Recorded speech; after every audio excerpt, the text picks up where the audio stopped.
To be a healer, you have to be healed yourself. All about releasing emotional, mental, and physical trauma. Can be past life trauma. You can have an attachment to a past experience. What a belief system is, something that doesn't belong to you. I brought through, the different messages. It released a lot of pain in her. Hello, beautiful souls, and welcome to the Medium's Table. I'm your host, Michelle Gardner. This podcast is your personal invitation to join me at the intersection of the everyday and the extraordinary. Together, we'll explore the magic of mediumship, share spiritual stories, and connect with fellow mediums on this incredible journey. So grab a seat, pour yourself a cuppa, and come join us at the Medium's Table, where spirits gather and stories unfold. On today's show, I'd like to welcome back longtime friend, Kim Liddell. Welcome back, Kim. It's such a pleasure to have you back on the show. Thank you. I'm actually very excited to be here with you as well, Michelle, and it's always great to see you.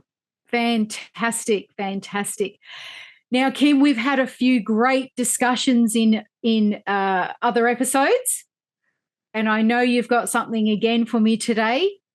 I don't know what it's going to be, but I know you're going to surprise me. Let's hear it. Well, thank you. I will share my background and how it ties into mediumship. So I have a background. Mm-hmm. I have a background in healing arts. So I have sought training under a gentleman. His name is Don Massett. And unfortunately, he passed away, during the pandemic. But he was phenomenal. I spent many weekends with him training under his tutelage, in Cranial Sacral Therapy. So basically, it is all about releasing emotional, mental, and physical trauma that a body can entail. And not necessarily from this lifetime either. It can be past life trauma. And I wanted to share that under his tutelage, with other students. We've had some phenomenal and amazing experiences, and including myself. I have had past lives regressions. Wow. And it actually brought about re-experiencing that trauma, which was, wow, I was in the moment from that time, in a different lifetime. But it released it. And it brought me forward. And it also made me realize that during these sessions were all about the feelings of abandonment. So I had experiences that I kept onto in this lifetime. So therefore, I experienced it here as well. So that is a belief system that I am. So by partaking in these healing sessions, to be a healer, you have to be healed yourself. So I had to go through the process myself. And so therefore, I'm much more stronger, and I shed the belief system that I deserve to be abandoned. It is my fault. So that's what a belief system is, something that doesn't belong to you. You could be a rapist victim, and you can hold on to the belief system that it's your fault, right? When it's not. You need to let it go, right? The rapist has to have its own responsibility. So, that's just an example. And I just wanted to share that with you. Do you have any questions on that? Yeah, look, this is a really interesting topic, Kim, because there are, we're programmed from the time we're born. with different beliefs from different people. And it doesn't just have to be our parents. It can be teachers. It can be something we might overhear, a conversation. It comes from, those beliefs come in from many different forms and many different sources. When you were talking about the spiritual learnings that what did you call it again? Sacral therapy? Well, the classes that Don, provided, he called it Cranial Sacral Therapy, CRT, Right. Yeah. and yeah. So with learning that, is that the only way people can get rid of beliefs or move beliefs? And how would someone recognize a belief that isn't theirs? Well, one, there's always different ways to bring about healing. One can go to a Reiki master, one can receive, a session through mediumship, and that actually brings about healing. You never know, every time I do a mediumship reading, I don't know what's going to happen. I might have a clue. I might have one or two things that come to me that morning or in a dream or the day before. And I've actually had spirit come to me a few days in advance, and I kept. So, you just, so it can come. So I don't want to say you have to go to a cranial sacral therapist or you have to go to a Reiki master. It's whomever you were attracted to trying to, bring about releasing. And that doesn't mean not see your regular doctor. I would never encourage that, but like if you have health conditions, let's say cancer, and you're going through all the treatments, if you can really do it, I encourage you to take on the holistic energy, as well, to help combine and help you, through that process. Because, you're a spirit, your spirit needs to be treated as well. Yeah. I forgot the second part of the question that you asked. The second part was, how would someone know that a belief needs to be moved or a belief they have is not serving them well?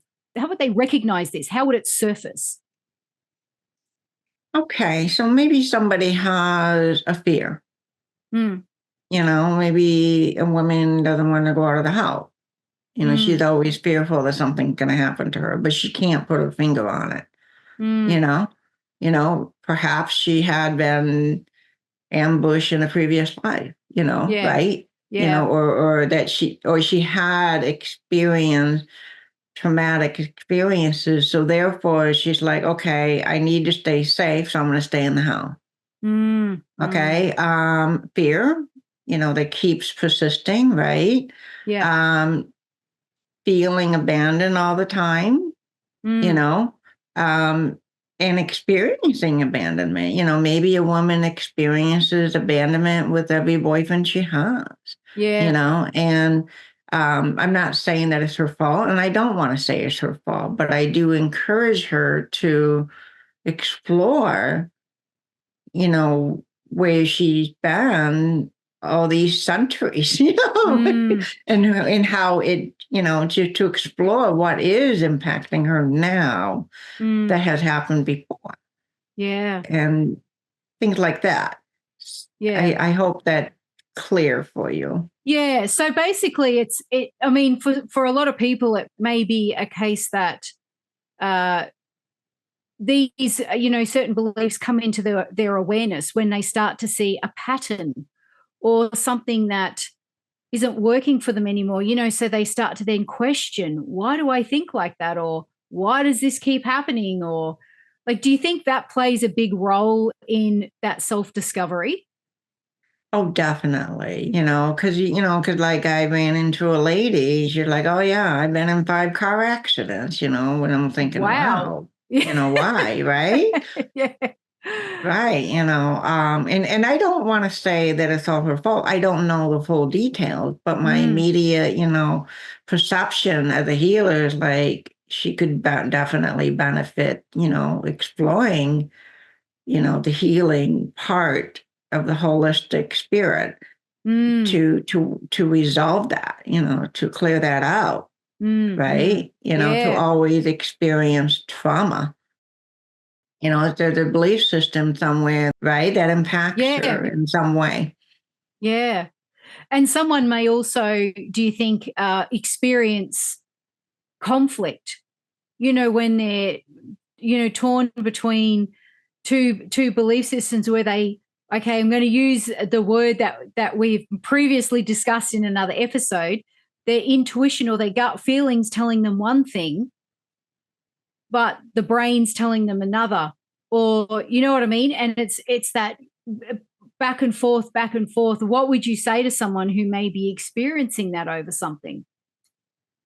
Definitely start exploring getting help, connect with other people's, explore meditation, explore different books and topics to find the right path for you. I can't tell you to go to this one person or that one, or that other person. I want you to realize you have free will. Everybody has free will, and doubts and fears freezes people in spots where they don't move energetically into making changes. Sometimes it's easier just to sit with the fear and doubt because they're comfortable with it, but it's not normal. Yeah. And realistically, once that intuition or that gut feeling kicks in, that you just know something's not right, that's usually the first sign that they should start digging deeper, isn't it? Trusting the intuition. Definitely. Yeah. Definitely. Seek help. Counseling is good too. I don't want to say not to do counseling. I've actually have gone to a counselor off and on. And that really helped me to release a lot of stuff that didn't belong to me. And, and I felt so much better. And then I found later in life, I went back for more counseling and that helped release even more. So that is beneficial as well. Right? Yeah, definitely. Oh, I agree. How can mediumship help someone release a belief? Is it a message from a spirit, or in mediumship that you do, are you able to, or does past lives come up when you've done readings or mediumship for people? Well, in the medium, I'll give you an example. There was a lady, and God bless her soul, and I'm just going to call her Lisa, which is not her real name. So she came to me about 1.5 years ago, maybe 2 years ago. And it was really interesting how I actually brought somebody through she did not like. Somebody that, it was a stepmom. And so it started out with, well, she's showing me this nightstand. She's showing me the kitchen. She's pulling out this, utensil, and then she immediately is like, oh no, at first she was like, I don't know. But then I described her.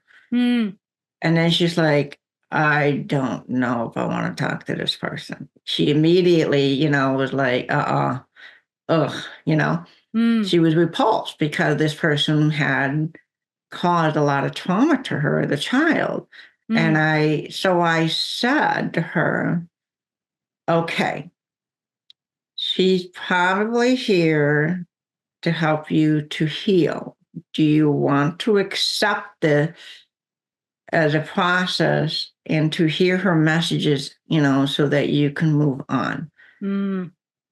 So she relented. And she's like, it was her choice, Yeah. I mean, because once she realized whom I was bringing through, I gave her the choice. So it's her free will to accept hearing her messages.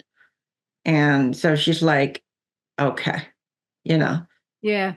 So I brought through, the different messages, and the different things. And, and it released a lot of pain in her, and she apologized. She admitted that the spirit on the other side, admitted that she was not, that she is responsible for her actions. She apologized. She was wrong.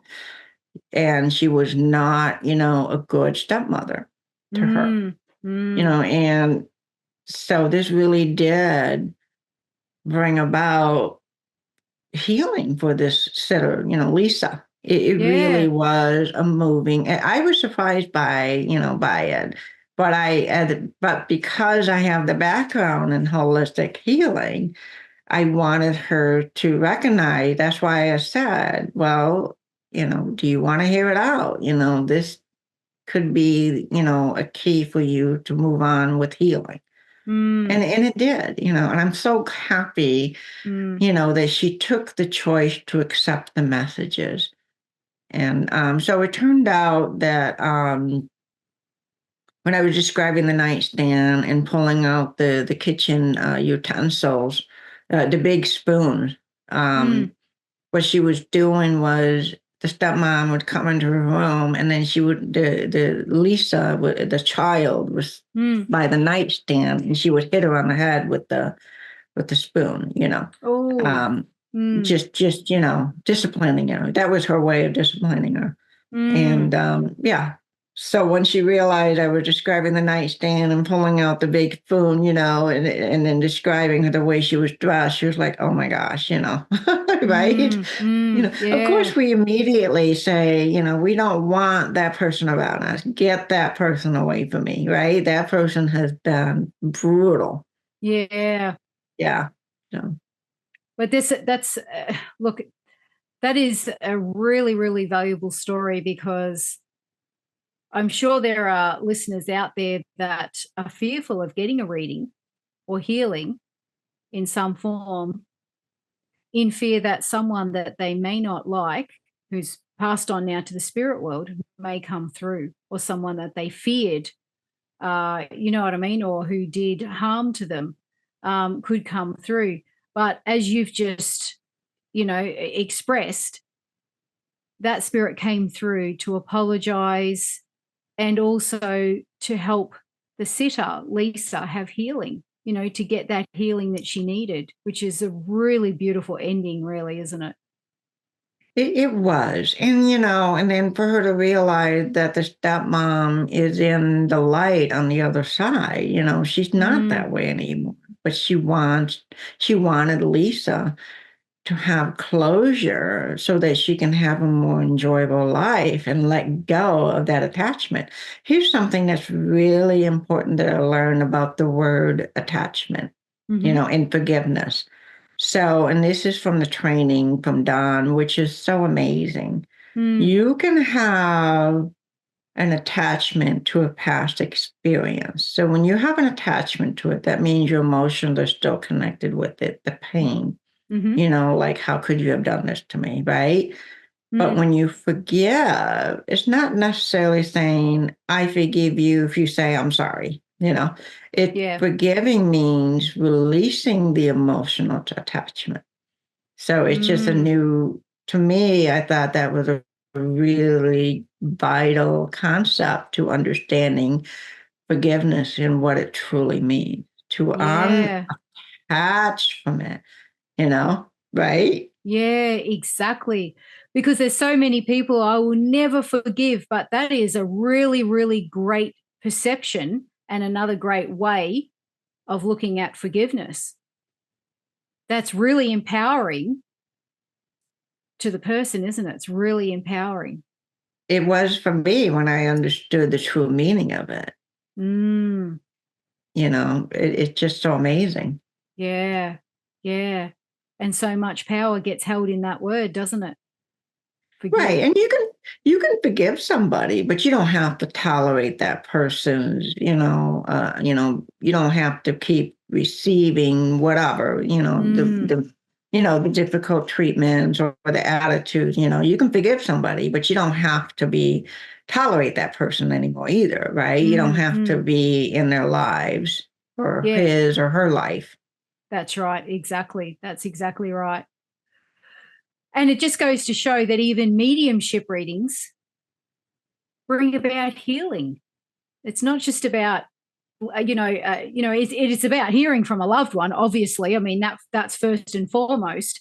But it's also, there's just so many aspects to a reading, isn't there? There's the messages, there's the evidence, there's the emotion and the essence that gets felt in a reading. And like you said, just the wonderful way, healings can happen, especially from past, loved ones, or even ones that weren't loved, so to speak, or, who traumatized someone on the other side, coming through the person that they least expect to give them healing. It's amazing. Oh, yeah. And, and I'm really happy for this young lady, Lisa.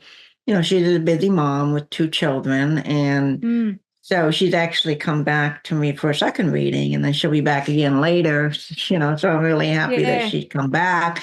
But I'm so happy for her because she's excited about exploring her own intuition abilities this summer. So she signed up, she saved her money up, and so she's got a starter thing going. I'm like, go for it, Yeah, that's amazing. And from that one reading and that one message, and, the apology and what you just described has now set her on this path of, exploring her own spiritual journey. Oh, yeah. It's incredible. She chose to accept, to hear the messages. And then it was up to her to accept, the messages, right?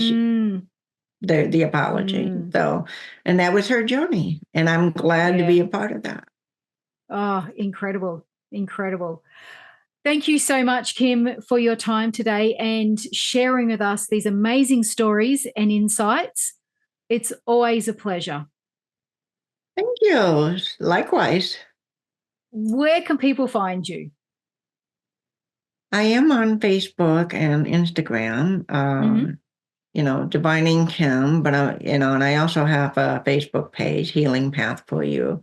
And so my name is Kim Liddell, so you can find me there. I have a website, askmediumkim.com. Fantastic. And people can book readings on any of those platforms. They can contact you. Definitely. They can reach out to me. Yeah. If they don't book right away, they can reach out to me, so, yep. Fantastic. Thank you so much, Kim. And I look forward to seeing you on the show very, very shortly. Thanks for joining me at the Medium's Table. The universe is always speaking. Listen and let your spirit soar. Curious for more? Click on one of the videos below and remember to subscribe.